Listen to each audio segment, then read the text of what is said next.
You ask Tiger to calculate. This deals with finding the midpoint between 2 points. The midpoint between the 2 points is -2, -12.5. Let's solve it step by step.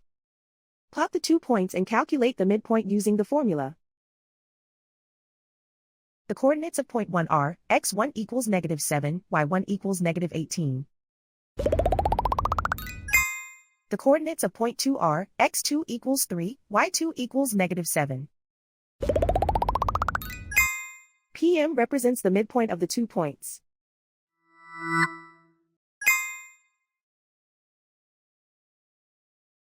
Use the x values in the midpoint formula to find the midpoints x.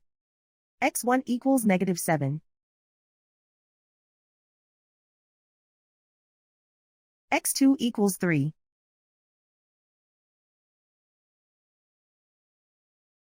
Simplify the arithmetic.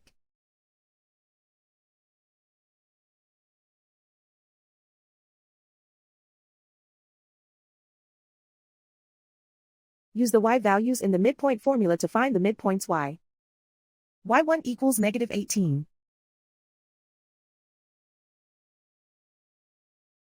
y2 equals -7.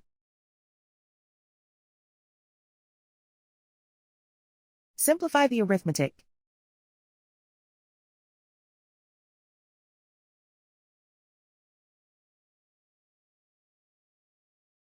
And so, the midpoint is -2, -12.5.